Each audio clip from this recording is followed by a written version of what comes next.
We cling to that superstition that what got us here was outworking people, out carrying people, out worrying people, never saying no, and so forth. And it's hard to let go of that almost superstitious idea. It feels as though that was the model that got me where I am. But unfortunately, until we hit the wall where it really does stop working, most of us are not willing to consider anything that might work. Are you a scaling SaaS founder? Ready to make the leap from leading a team to leading an organization? Join us each week as we refill your think tank with actionable tips and strategies from great business minds you know and those who don't know yet. This is SaaS Fuel with your host, 5-time entrepreneur, SaaS founder, and globetrotting adventurer, Jeff Maines.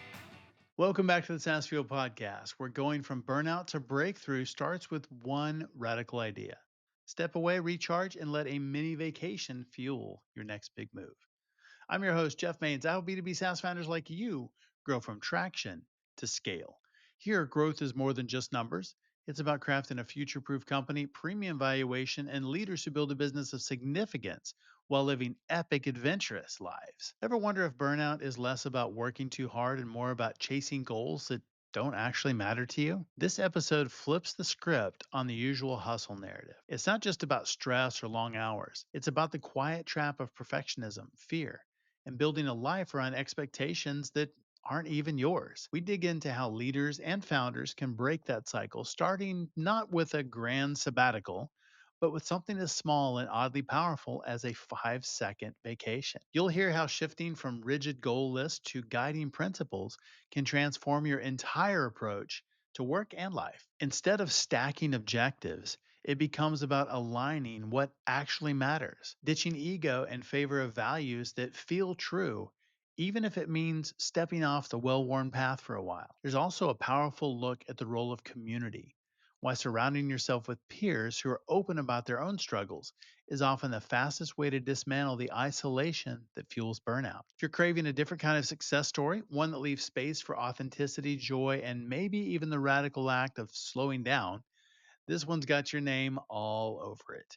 Stick around, it might just be the breather you didn't know you needed. Our founder on Tuesday was Eli Portnoy, serial entrepreneur that has scaled multiple tech companies from idea to acquisition. As founder and CEO of BackEngine, Eli is leveraging AI to transform customer retention and lifetime value. Previously, he led Sense 360, acquired by Medallia for $44 million, and ThinkNear, sold to Telenav for $22.5 million in under 2 years. On the podcast, Eli explored how combining qualitative insights with hard data fuels smarter SaaS decisions, and why the joy is more in building great companies than just in selling them. Our expert guest last week was Mary Moore Simmons, VP of Engineering at Kibo. She brings over a decade of experience crafting engineering teams that scale sustainably. Mary discussed how aligning operational methods, addressing technical debt transparently, and fostering psychological safety turn good teams into amazing teams. Her perspective is a masterclass on balancing the code with culture and a little twist of AI as well. If you missed either episode, go back and give them a listen. My guest today is Scott Anderson, author of You're Not Toast and founder of Double Dare, where he helps high-achieving professionals break free from burnout and rediscover purpose in their work. With 30 years as a business owner, mental health therapist, and ICF certified coach, Scott brings a rare blend of business strategy and psychological insight. His burnout breakthrough method goes beyond surface fixes, helping leaders realign with their deepest values to create quick, permanent recovery and a sustainable path to success. From navigating his own burnout spiral while running a 22-person agency to guiding executives through transformative change, Scott's mission is clear: to empower leaders to thrive from the inside out. Welcome, Scott Anderson. Thank you, Jeff. Great to be here. So glad to talk about what really works with burnout because so much of it actually makes burnout worse. Exactly.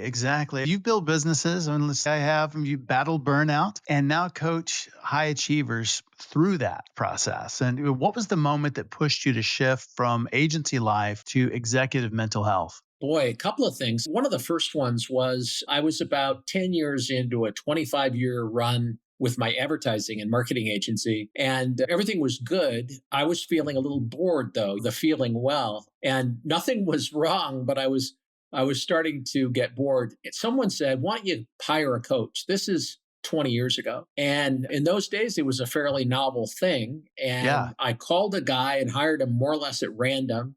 He hit my credit card for a ton of money. I had no idea what to expect. But in 90 days' time, I found that I had accomplished more than I had in, it felt like, the previous 9 years. And I was just so impressed with the process. And as a therapist, it's really different, obviously, very different than therapy. But I was amazed at how much ground we covered. And at that point, I thought, boy, if I can help other people do this, I really want to be a part of this experience. Oh, that's awesome. In your book, you say burnout isn't just stress, which I think that's a lot of people have a misperception. That's burnout. You just overstress, need to relax a little bit, but Right. it's a belief system. What are some of the maybe invisible narratives that leaders carry that quietly drive them toward the edge? What a great question.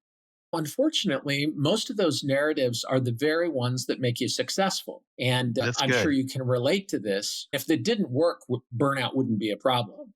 And Yeah, if these narratives were ineffective or put our businesses in the ditch, then we wouldn't do them. But unfortunately, beliefs like I have to be perfect, or I can never say no, or I had one in the back of my mind being the son of Depression era parents.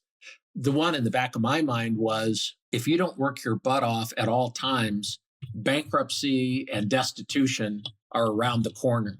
I had this mental image of my mind of living under a bridge with my four little kids and them saying, for the love of God, can't you get us something to eat? It's a crazy vision.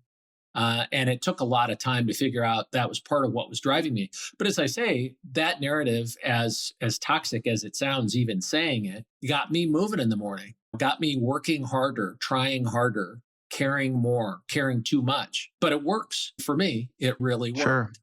And it works really well up until the moment that it doesn't work. And then then the wheels fall off. And I found myself one morning waking up very much like Bill Murray in Groundhog's Day. And it was 6:30 a.m. and Sonny and Cher was on the clock radio one more day. And I thought, boy, I don't know if I can get out of bed today. But if I can't or I don't, then we're in real trouble. The problem with Mm, the narratives are that they really work. And people who insist on perfection and never say no get promoted. Their customers love them. They achieve amazing things in a much shorter amount of time than anybody else. And it really works until you build a business big enough, or build a career big enough, or build a life big enough where it doesn't scale and it doesn't work. Then you have that sort of zero sum game question of, do you want to succeed at work or succeed at home? One. That's all you got. that's a really tough place to be. And how do founders identify the difference between good pressure, which that's the things that do drive us forward, the things that do work, and then destructive burnout when a lot of times at the surface, they feel the same? Yeah. Yeah. They affect the same parts of our brain and our nervous system. They affect the cortisol and adrenaline and dopamine centers and systems in our brains. And really, what it comes down to is I've had trouble with drugs and alcohol over the years, but the drugs inside my little internal chemistry set are every bit as addictive as anything I ever tried Mm, recreationally. And what we find often as young people is that I can mix up my own batch of adrenaline and cortisol and dopamine and norepinephrine, and I can feel ecstatic. I can reach a point where I really feel good. And that's the high, if you will, that a lot of entrepreneurs and a lot of successful people really thrive on. And on top of that, we get the rewards from outside, not just the chemical rewards inside, but outside, we get success, let's say, possessions or material gains or whatever. It looks like the same thing because it often is the same thing. The problem is that by the time most of our clients, what I just did a demographic audit, and most of our clients in the Burnout Breakthrough Program are in their late 30s to early 40s. And what's happened is there have been some physical changes. For one thing, their lives are more sure. complex because now they have significant other and children often, but also they've built something that they can't scale and they can't succeed at with brute force alone. That's usually the sign The wall that most people hit is just this kind of bone weary exhaustion where a vacation doesn't help, a good night's sleep doesn't help, even a sabbatical. We've had clients who have taken sabbaticals, that doesn't help. That's usually the canary in the coal mine. Why do you think that so many leaders put that off? That the idea that rest equals weakness, or I can't stop, or I can't slow down because Yeah. something bad will happen. Part of it is because there's a grain of truth in that. I mean, it may be a tiny grain, but there's always a grain of truth in that. That if I take my eye off the ball, it's always the exception to the rule. Even if I have a dashboard that monitors 98% of my business, it's those outliers, those exceptions that aren't even worth tracking that invariably will blow up. So there's a grain of truth in it. The main thing that people figure though is if I relax, if I take a long weekend, if I take a vacation, if I take a sabbatical, if I allow my body to relax, that will cure the burnout. And it isn't that isn't good. The problem is that doesn't reflect how our nervous systems are actually and our stress systems are actually set up. I always give the example, if you're in a near miss car wreck, let's say that you were almost broadsided, but you somehow steered around it. In that instant, you get a rush of chemicals that are designed to make you hyper focus, to increase your reflexes, to increase your sensitivity in 360 degrees so that you can avoid danger. And let's say that you do steer out of the broadside and you're not injured. Within 90 seconds, those chemicals begin to dissipate. And that's the cycle that a stressful situation should ordinarily take. Makes But sense. the problem as entrepreneurs is that we want to, or we find that we do stay in that state. And we don't, we're in the mindset of a car wreck, even when there's no car wreck. There comes, when it's a fine line between addiction and habit and whatnot. But we get to the point where we're at least superstitious that if I'm not hyper vigilant, if I'm not hyper alert, I'm going to miss something. I've had so many clients, and you probably have too, who have asked, what am I missing? What are my blind spots? And that's the fear that we have. And the illusion is if I'm hyper vigilant, I won't miss any of them. The problem with that is that to stay at that high alert state, just biochemically in our bodies, is not sustainable. And we will literally burn those out. We will burn out our adrenal systems. We'll burn out our cortisol and adrenaline systems to the point where we reach this bone fatigue where we really can't go on. The answer is counterintuitive. And the answer is instead of taking a 5-day vacation, what we teach is to take a 5-second vacation and to take it in real time, to actually notice when you're stressed or when you're overwhelmed and take 5 seconds to go through a very simple routine. In fact, I'll send you a link to this routine called the R&R technique. Nice. But we can accomplish the same thing that we do when we come out of a near miss car wreck and go through the cycle of letting those body chemicals go back to normal. If we do that 5 times a day for 5 seconds per vacation, we're infinitely better off than taking a 5-day vacation or a 3-month sabbatical. It's just counterintuitive as hell for us as entrepreneurs to take any time away because of, again, this sort of hypervigilance. I have a not-for-profit to do with military families recovering from PTSD, and there are a lot of parallels. The hypervigilance that combat folks have that they need to stay safe and alive. We adopt a lot of that as entrepreneurs also. And so when you talk about mini vacations, this is what you're talking about, the 5 seconds? Exactly. Mini vacations for the mind. Exactly. Yeah. And what makes it a little bit different is that when most of us feel stressed, what I've always done is to fly into action. If I see there's a problem, then I will fly into action. I'll go into problem solving mode. I'll go into activation mode. That's my knee jerk. And the thing is that it really works. You know, the entrepreneur's ability to run towards the fire is one of the things that makes us very successful. The problem with it is that not everything is a fire, first of all.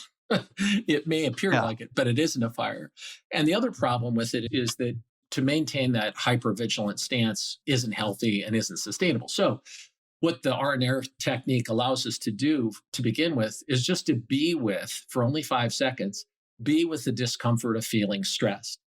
And what we advise people to do, and again, I'll send you the link for show notes, but All it really is just to notice that you're feeling stressed. And by notice, I don't mean figure out what's the underlying cash flow problem or customer service problem, but instead to scan our bodies and try to find where we notice the stress in our bodies. And 90% of the time, there is something that we notice between our neck and our navel, a tingling, a throbbing, a pain, something. And if we can just be with that for 5 seconds and just notice what it is without going into the knee jerk, hypervigilant, I've got to put that fire out cycle, that's the beginning of the end of burnout. And it's, again, counterintuitive as it can be, but that really is the beginning. There's more involved, but that's the beginning of it, is to be able to see for what it is and allow the whole cycle to wind down. And in that way, we ultimately learn how to discern when is it really a fire? Because unfortunately, to a lot of entrepreneurs, everything looks like a fire after a while. That's a really good distinction to be able to do that, because not everything needs our attention. And I think that's something that part of it you learn over time, but this is a Yes. really interesting technique to get there faster. Why is it so effective to do that in such a short period of time? The key is just to be with it and to allow your body to go through a cycle. What the R&R technique ultimately asks you to do is to notice the energy wherever you're feeling it in your body. For a lot of people, they feel it above their heart or their sternum, for example. And what we ask people to do is just notice it, breathe in through their nose, breathe out through their mouth, and visualize a door opening and the tension leaving. I like to use the visual of a summer fire hydrant. Imagine a gush of energy. And that's literally what needs to happen. We need to release this tension or this stress. This energy is incident specific. It's not meant to be a state that we're in 24/7. It's meant to have a beginning, a middle, and an end, very much like the near miss car accident example. Right. And so if there is something that really needs our attention, we notice it, we discern that it actually is a fire and not a false alarm, and then we can address it. But the difference is that when we do that, first of all, we conserve energy and we don't run the risk of burnout. So many of my clients, one of the reasons we like this 5-second technique is because if I said, why don't you meditate for 15 minutes? There would be a click and a dial tone, and that would be the end of that conversation. We just won't do that. 5 seconds, I can get most of my clients to do. And again, it's not a complete solution, but it's the beginning of it.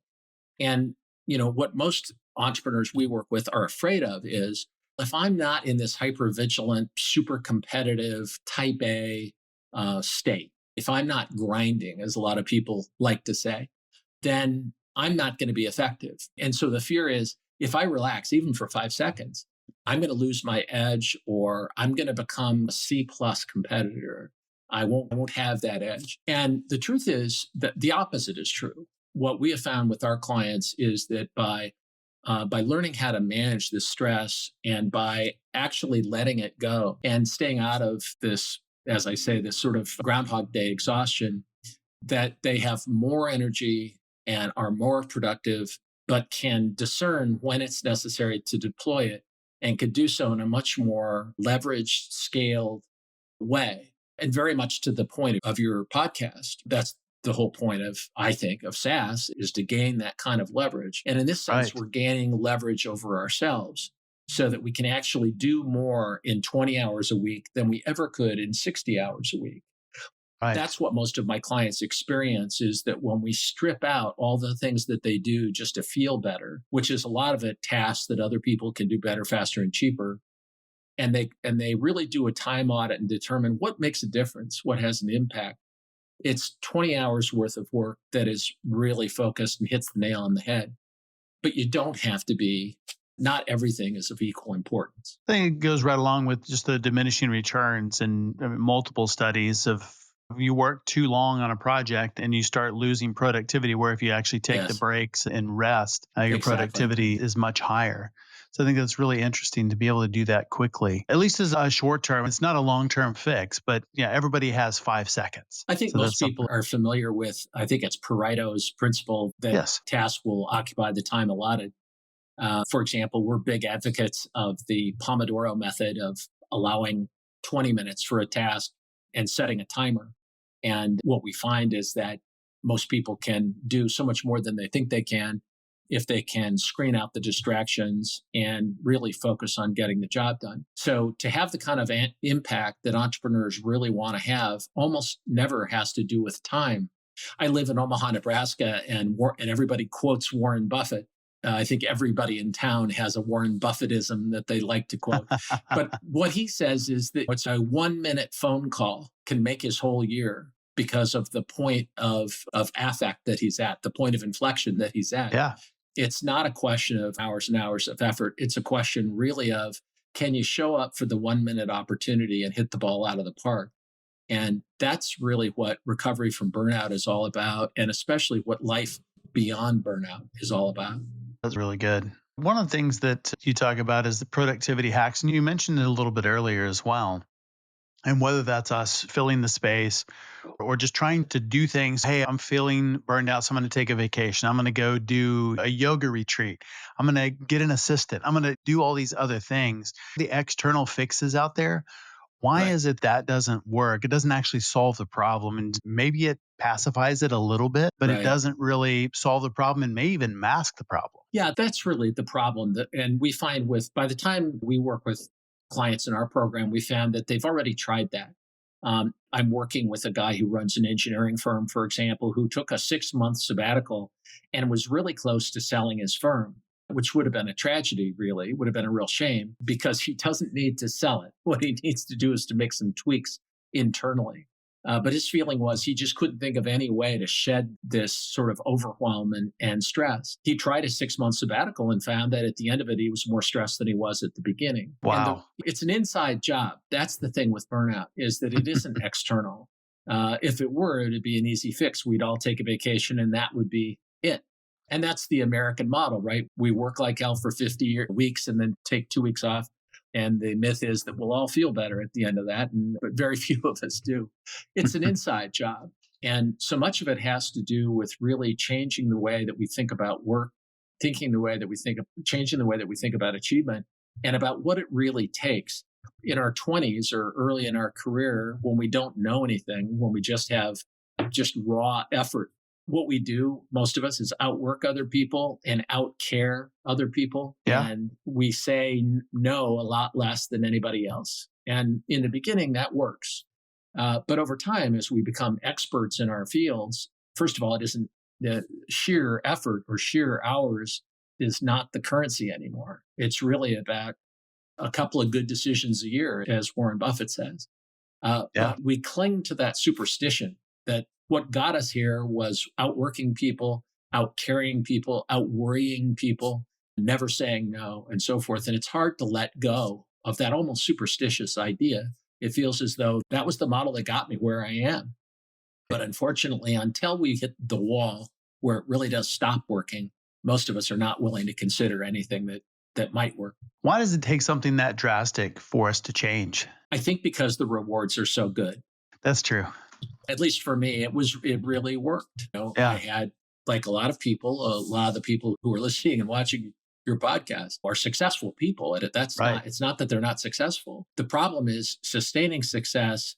What I find a lot, and you probably do too, is that folks will build a business and then and one of the surest signs is a revenue ceiling that they can't break through. All the time. And sometimes that's what it takes. And they're hammering their heads against the ceiling.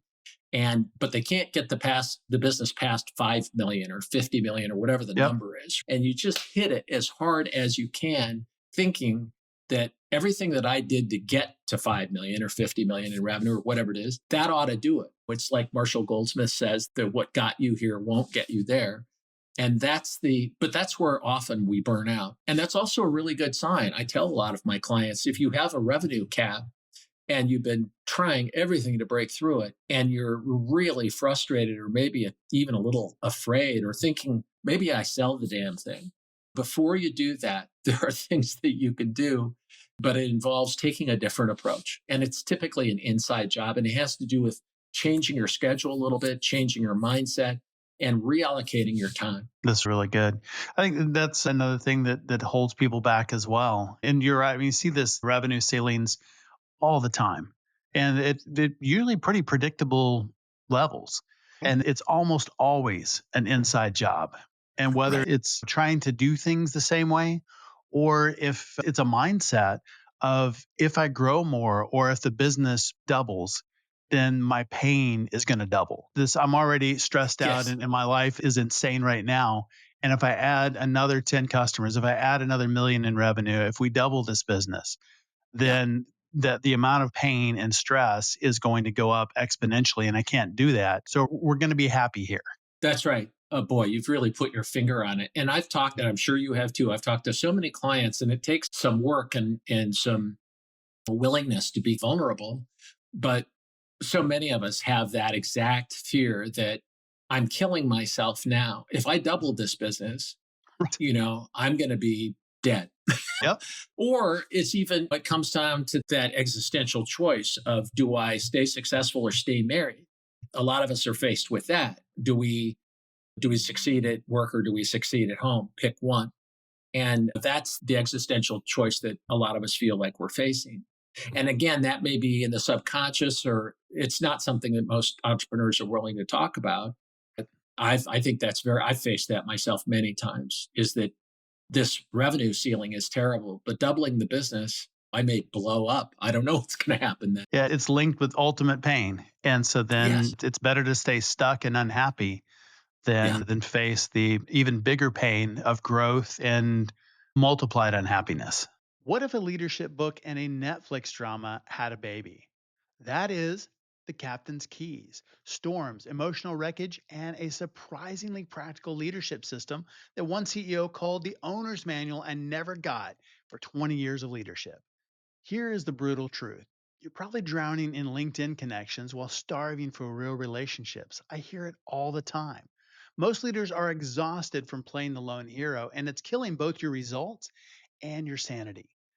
The Captain's Keys reveals a new leadership framework, the stability matrix, four specific relationships that prevent burnout while multiplying your impact. And this isn't just theory. It's a system that I've used to scale companies and taught over 1,000 executive leaders. So grab your copy today at thecaptainskeys.com, Amazon, or choose your own adventure. Print, ebook, or audio. Stop drowning alone and build your stability matrix. The good news in all of this, and you see this all day long with your clients, is that there really is an answer. There really is hope. And it really is unnecessary to make that zero sum choice between great career and great family life, let's say. Yeah. It feels like there's no way out.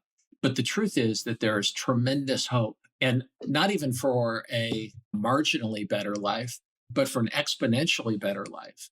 I'm thinking of a client of ours who was working 60 to 70 hours a week, whose employee workforce was turning over and distracting him. So there was so much turnover, he was completely distracted by that. He was feeling like he had to do everything himself. And when we first started working with him, it just seemed like there was no way out. He didn't want to grow his business. He thought, maybe I'll sell it or just shut it down. And today, and after a relatively short amount of time, less than 90 days, he got to a point where he realized, wow, I can really grow this business. I really can. And we got him from working 60 to 80 hours a week to he now works 2.5 days a week, but he has 10 times the impact that he did before. And he has total That's faith in amazing. his business to scale and grow. The illusion sometimes is that you have two kind of lousy choices. One is, I stay stuck and lead a life of quiet desperation, as Thoreau said, or I double it and kill myself. But what's really possible, we see it with client after client, is that there is so much more possible and a more livable lifestyle. And in fact, the only way to double your business is to reduce your hours. That seems about as counterintuitive as it can be, but It's the only true. way to get there. But that requires a pretty dramatic mindset shift. It does. It does. I think it affects ego as well. Because if the business doesn't need me, then am I feeling productive? And it's Right. not that the business doesn't need somebody. Yeah. It's that the role has changed. And it's really understanding what that new role looks like, deciding, is this something I want to do and be in that different role so the business does flourish. You really put your finger on it, Jeff. The ego is, again, such a two-edged sword, and it propels us, but it can also really ruin us. I was talking to a client. We have a mastermind call every Tuesday. And I was talking to a client who's going to take a real sabbatical, only this time, not because he needs it, but because he wants to do it as an experiment. And he has arranged his business now that he's made this mindset change and really broken through burnout, where he is working 2.5 days a week and can probably work less. But his business doubled last year. It'll double again this year. But he's taking a sabbatical. And I asked him, so what are you thinking about as you take this sabbatical? And he says, the beauty of it is that I don't need it. I don't need to do this. It's not for health reasons that I'm taking a sabbatical. I'm taking it because my values are first and foremost is my family. After his faith is his family. So good. And that's really the shift is that, and it's the core of what we teach is to shift your motivation from desperation to your values, basically, to your guiding principles, and to stop the worry and the frustration and the stress from bullying you every day, taking your lunch money every day, and instead allowing your values to drive it. So he's taking a sabbatical because his family's number one. And I said to him, what goals do you have? And he said, this is the beauty of it. I don't have any goals for the sabbatical. That's awesome. He doesn't live that way anymore. He lives according to his values. He really does. So his objective is to do what his family wants to do, to just experience. And part of it is just to see, because he knows himself well enough to know that there'll be that inner restlessness that we entrepreneurs uniquely understand that comes from, I don't know, not being engaged.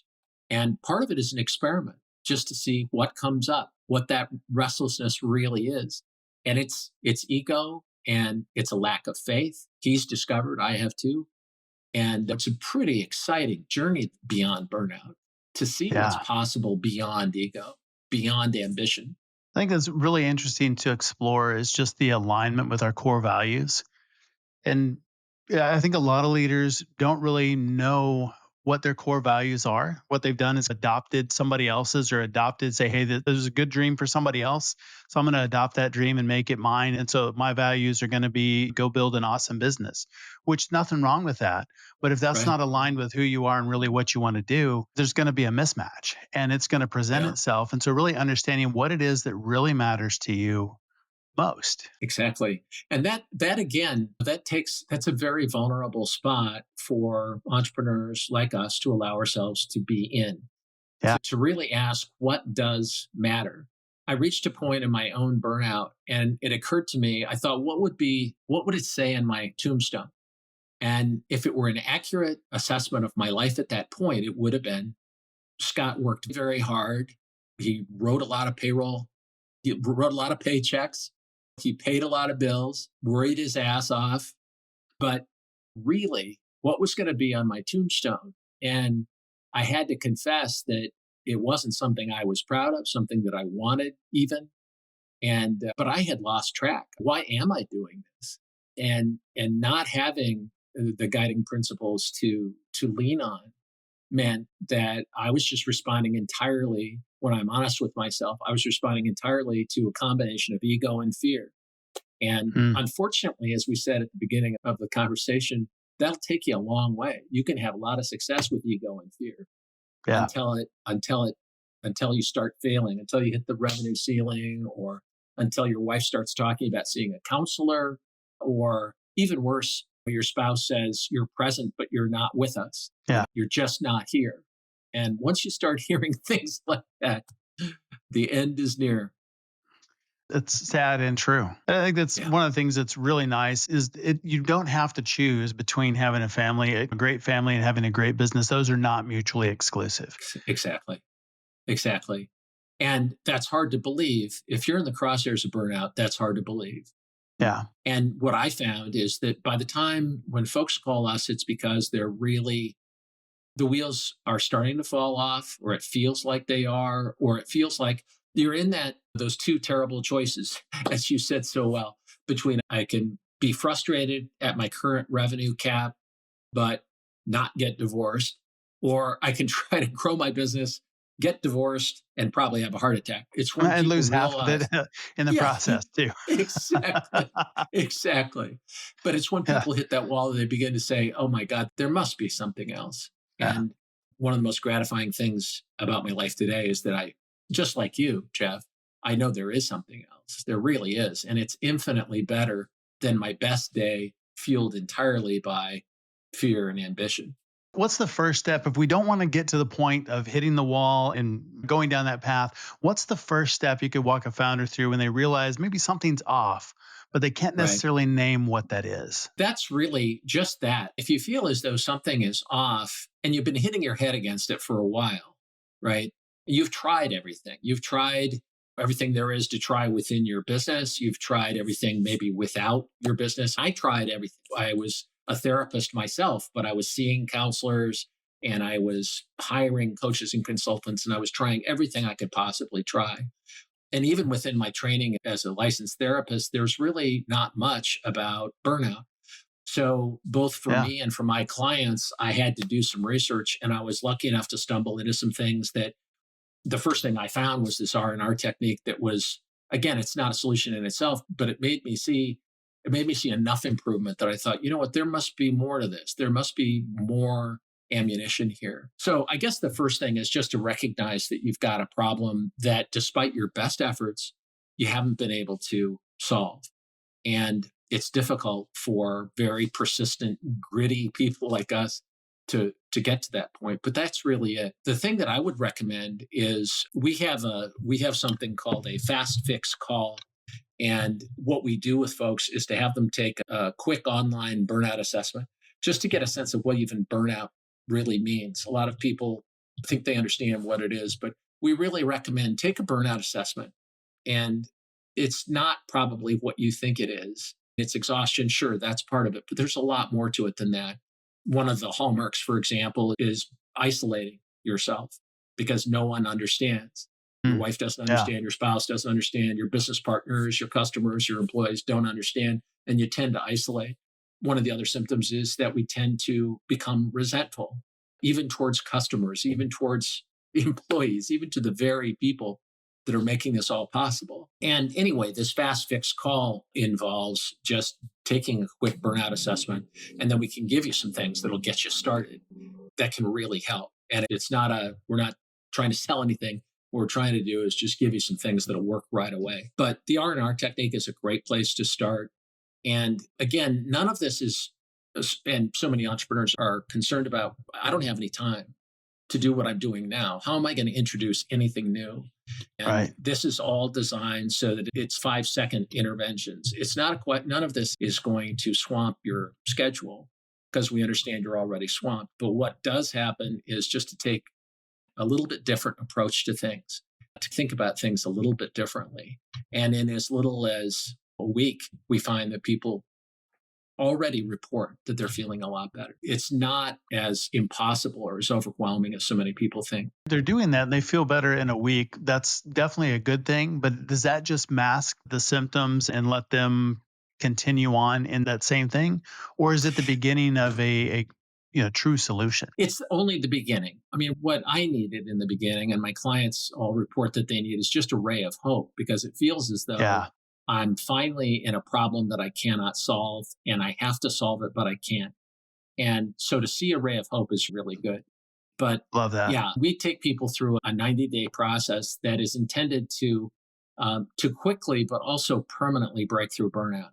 That so that you can have this mind shift it's subtle, but it's incredibly powerful. And a lot of it has to do with understanding or asking the question for the first time, what do I care about? What do I love? Because most of us have pushed all of those kinds of questions in the service of being successful in business. And so we felt whatever I need to sacrifice, I'll sacrifice. And have Right. forgotten about what we really love or care about, or maybe you've never even considered it. So a lot, as we talked about earlier, is to create what we call a GPS system or a guiding principle system that allows us to, instead of having anxiety or stress or ambition or ego drive us, to instead refer to this GPS of what are the top 3 things in your life that matter to you? And what if we operated from that perspective? And we take people through a process of beginning to install that GPS in a way, personally, spiritually, psychologically, but also in their businesses. And this is how we get people we take them through a goal shedding process, actually, not a goal setting process, because what we That's really found is good. it keeps year after year, we keep piling up goals thinking that checking off goals is going to be the answer, but it's really not. It's coming down to we take people through a process of evaluating 20 potential principle or 200, I'm sorry, potential principles to get them down to three basic true north values that they want to bet their lives on. And then we start to sculpt and to shed their business lives as well as their home lives according to those values. And that's the point. That's the inflection point. That's when their businesses take off. That's when their marriages take off. That's when their relationships with their children and their basic physical health also takes off. Really good. And that goes right along with the core values conversation a few minutes ago, and just making sure that there's that alignment. Yes. And then it feels so much lighter when the things that you're doing are really in alignment with your core values. But just like you said, I think a lot of people have never really looked at what are those. It's just been what somebody else told them to do, or they knew what they needed to be successful. But it's one of those things of waking up and going, I don't know what I like. I don't know who I am, Yes. which sounds really Exactly. weird and fluffy, but it's not. Yeah. Most of our clients will, when I ask them, this is the deer in the headlights look that I get from my clients early on is Exactly. I say, what do you love? What is really most important to you? And cash flow is not the answer. And Right. net promoter score is not the answer. What could the answer possibly be? And to begin with, I get a stunned look. And that itself is revelatory to a lot of our clients because they begin to realize, you know what, I don't know anymore. I've lost track of myself. But that, as scary a feeling as that may be, that is also the launching pad for this breakthrough. And Right.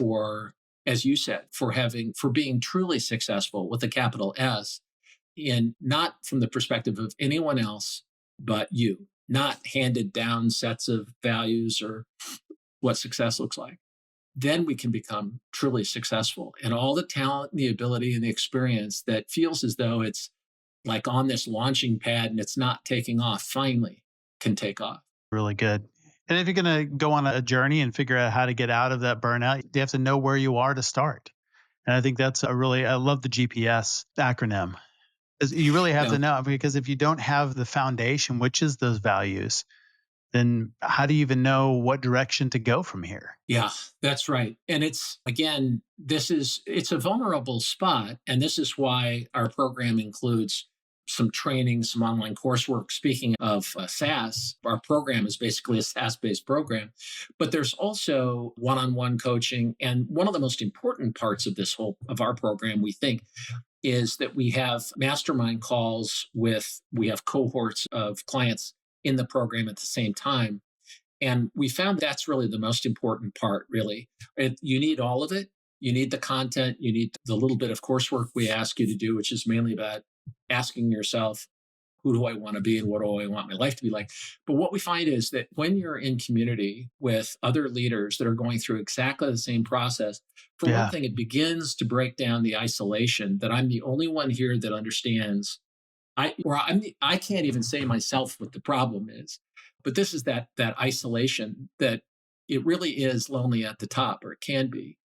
So when we get folks that are all lonely at the top together and at different stages of their breakthrough, we find that they give each other hope, but more than anything, they give each other community and in the sense that, oh, finally somebody is saying out loud what I've been feeling and thinking myself. I thought it was just me. Exactly. I Yeah. thought I was losing my mind. We've had a lot of people say that. And in a way, I don't know if we're losing our minds so much as we have lost ourselves. Yeah. And so when we have mastermind calls weekly in addition to individual coaching, but we found that community is so important. When I first started out in my therapy practice doing this, I would have a bunch of entrepreneurs in this conference room. And that was the inkling that we had that this is really a difference maker. It can't, we're so used to self help and doing things on our own. But it really helps to have a community of people and to see them improve as well as Yes. noticing your own improvement. When you see people whose minds really shift, gives me hope when I'm in these mastermind calls. So that's a very big part of it because otherwise we're such doubting Thomases. we're such cynics that it just feels like, sure, I'll bet it might work for somebody else. But when you can see it work for people that you know are going through exactly the same Right. thing, then it really kicks in. Yeah, really good. You've worked with countless leaders across industries. What's one truth about burnout that still surprises even the most experienced execs? Oh, that's a great question. I think the main one is that it's possible to break through this burnout. I mean, that's really when people. I was talking to a client the other day, and this is a fairly routine call, and he was saying, and he's about 2 weeks into our program, I think, and he said, "It's just gone. I woke up this morning, and this dread and this exhaustion, I just, and maybe it had been gone for a while, but he just noticed on that morning that it was gone." And he thought it was the kind of thing that the best he could do is to mask it by material success or travel or whatever, or just work itself, that the best he could ever do was just to mask it and pretend it wasn't there. But one day it really was gone. That's, I think, the thing that's just hard to believe for most of our clients is that it can be gone, not just temporarily, but permanently and in a relatively short amount of time and gone for good. So that's the one of the things that surprises entrepreneurs about burnout. The other part of it is that just to have the exhaustion and dread go away, I would have paid, $1 million for that. But to also have a life then on the other side of that's infinitely better than my best day before was a total bonus. We have a follow-on program for graduates called Beyond Burnout. And the whole question we ask is what else is possible? If you can overcome Yeah, the paralysis of burnout, then what else is possible? Not just in business, not just at home, but in every single area of your life. And ultimately, most of us begin thinking about what about my employees? What are they going through? right. What's life like for them? And it just opens up an entirely new world. But for me to begin with, just to get over the dread and the exhaustion, I would have given my right arm. But there's much more than that. So good. So good. Where can people learn more about you and about Burnout Breakthrough online? Thanks. I appreciate that, Jeff. First of all, you can go to burnoutbreakthrough.com. And we just published a book called You're Not Toast, and which explains the whole program. It's a step-by-step guide. So go to burnoutbreakthrough.com. You can get the book for $5 and it'll tell you everything. All of the details I've left out on this call are in that book. The other thing that I mentioned earlier is that we offer something called a fast fix call. So if you go to fastfixcall.com, I take these calls, my coaches take these calls.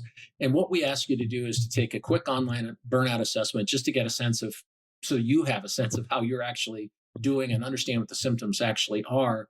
And then we try to give you some first aid, basically. It's not a sales call. We're not trying to sell anything, but what we do want to do is to give you some things that you can start using today. The R&R technique is just one of those, but they're basically the equivalent of Tylenol that are not complete solutions probably, but what we found is that when people can start to see even a glimmer of light at the end of the tunnel, then that kind of opens their minds a little bit and they're willing to consider making bigger changes. The website, burnoutbreakthrough.com. And the That's call, it. what was that website one more time? Burnoutbreakthrough.com. And then the first aid call is fastfixcall.com. Fast Fix Call. There we go. Yep. Excellent. Scott, so helpful today. I love what you're doing. I think it's so valuable for the entrepreneurial community. So thanks for being on SaaS Fuel. Oh, thanks so much, Jeff. It's a pleasure. Thanks again, Scott, for coming on the show and sharing your insights and resources. You can learn more about Scott and about the Burnout Breakthrough at burnoutbreakthrough.com. As always, all links, highlights, resources, and full show notes are available at saasfuel.com. And be sure to check us out on YouTube as well. It's at Champion Leadership. Lots of resources over there for you. Thought leaders, share this episode with someone who's scaling with intention. It's a kind of insight that sharpens the why, not just the how. Now, everyone who shares this week gets a bubble bath kit that dissolves burnout, fizzes with perspective, and occasionally whispers, log off. How do you convince businesses to embrace innovation instead of fearing it? A little bit of that out there these days. Nick Froelich, CEO and founder of Saratasa, has spent nearly 2 decades answering that question. Inspired by the profound ways technology can improve daily life, Nick started Saratasa in 2005 to help companies implement custom software that drives real operational change. Under his leadership, Saratasa has become a trusted partner for businesses looking to bridge the intimidating gap between cutting edge tech and practical execution, empowering them to evolve and thrive. After that is Evan Schwartz, an executive technology leader with 35 plus years steering operational turnarounds, customer focused solutions, and AI powered sustainability initiatives. His leadership blends enterprise scale execution with a forward looking commitment to innovation that lasts.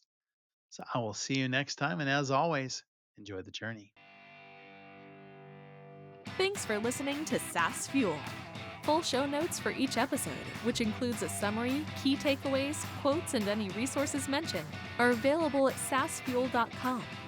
Be sure to follow and subscribe wherever you listen to podcasts. And if you're enjoying the content and getting value from these episodes, please leave us a rating and review at ratethispodcast.com/SaaSfuel. We'll be sure to read these out on future episodes.